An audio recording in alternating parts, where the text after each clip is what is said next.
আসসালামু আলাইকুম। সবাই কেমন আছেন? আলহামদুলিল্লাহ, আমিও ভালো আছি। রান্নাঘর থেকে সবাইকে স্বাগতম। আজকে আমি একটা রেসিপি আপনাদের সাথে শেয়ার করব। এটা হচ্ছে গরুর পিলাই। আমরা তো পিলাই বলি, আপনারা কি বলেন কমেন্ট করে জানাইয়েন। আর এটা আজকে আমি রান্না করব, সেটা আমি আপনাদের সাথে শেয়ার করব। এখানে আমি কিছু মশলা দিয়ে দিলাম। দিচ্ছি পেঁয়াজ কুচি আর হচ্ছে টমেটো কুচি।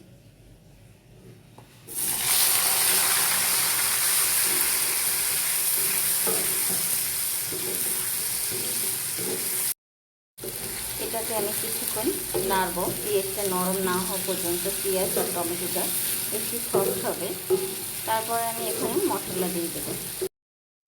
এখানে আমি আদা দিলাম, আদা আর রসুন এর পেস্ট 2 চামচ পরিমাণ দিব।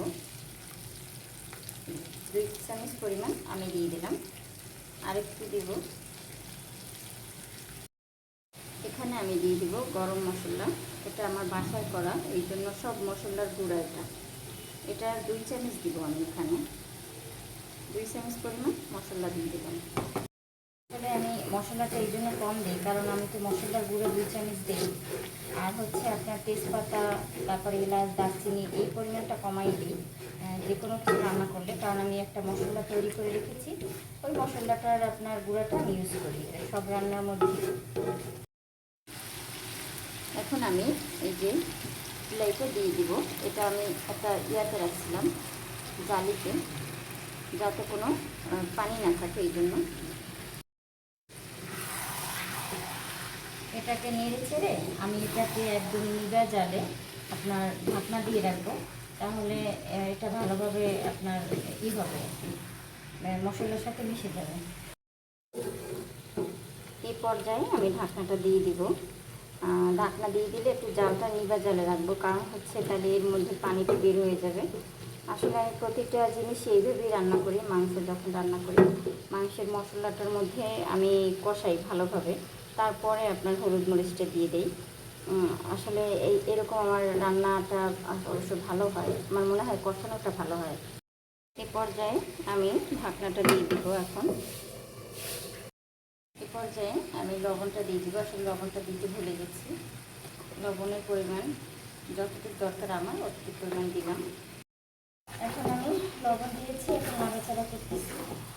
দেখছেন কতটা পানি বের হয়েছে এটার মধ্যে থেকে, আরও বের হবে আপনার, আর মাংসটা আরও ছোট হয়ে যাবে এরকম আপনার মশলার মধ্যে কষাই দিতে থেকে। মাংসটা থেকে কত পানি বের হয়েছে, একদম মাংসটা আপনার মশলার সাথে মিশে গেছে।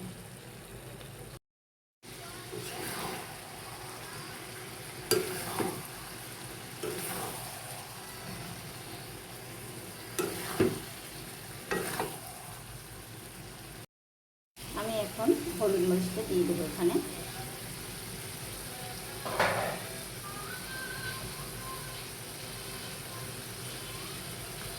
আমি এখানে 2 চামচ হলুদ দিলাম, 2-2.5 চামচ দিলাম। এখানে আমি 2.5 চামচ হলুদ দিচ্ছি আপনার এই চামচের। আর এখন আমি মরিচের গুঁড়াটা দিয়ে দেবো এখানে 1 চামচ। 3 চামচ মরিচের গুঁড়ো দেবো আমি। সামান্য পরিমাণে এখানে আমি পানি দিয়ে দেবো, অ্যাড করবো মশলাটা। আর হচ্ছে আমার এই মাংসটা এই পানির মধ্যে আমাকে কষাইতে হবে। এখানে আমি 5 মিনিটের মধ্যে আমি মাংসটা কষাবো।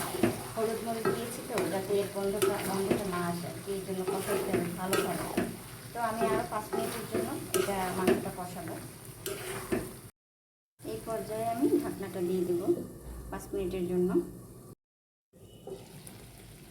এই পর্যায়ে আমি পানিটা দিয়ে দেবো এখন।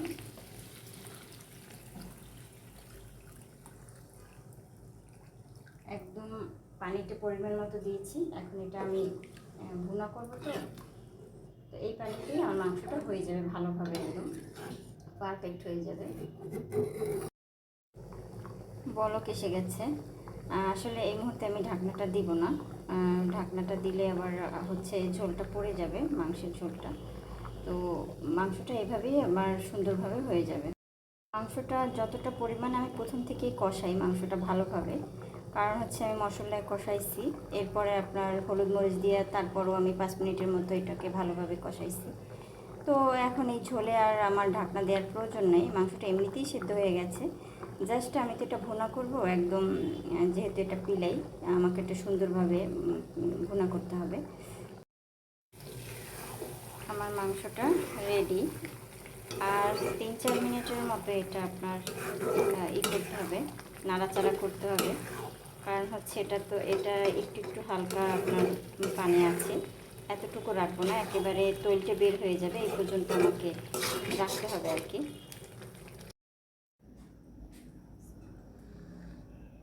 আমার রান্না হয়ে গেছে, আলহামদুলিল্লাহ অনেক ভালো হয়েছে।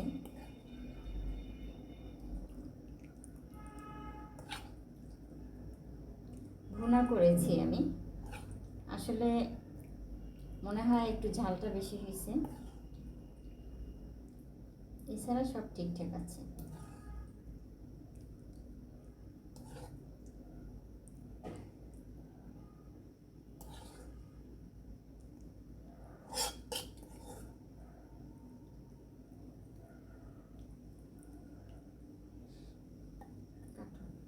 আমি দেখাচ্ছি। আলহামদুলিল্লাহ আমার পিলাই রান্না হয়ে গেছে, এটা হচ্ছে ভুনা করেছি। আলহামদুলিল্লাহ অনেক অনেক ভালো হয়েছে, অনেক ভালো হয়েছে। আপনার পরোটা দিয়ে খাওয়া যায়, এটা রুটি দিয়ে খাওয়া যায়, সকালে নাস্তার সাথে খুবই ভালো একটা খাবার। আসলে যদি সুন্দর করে ভুনা করা যায় তাহলে তো মজার কোনো শেষ নেই। আলহামদুলিল্লাহ, ভালো থাকবেন সবাই, আমার জন্য দোয়া করবেন।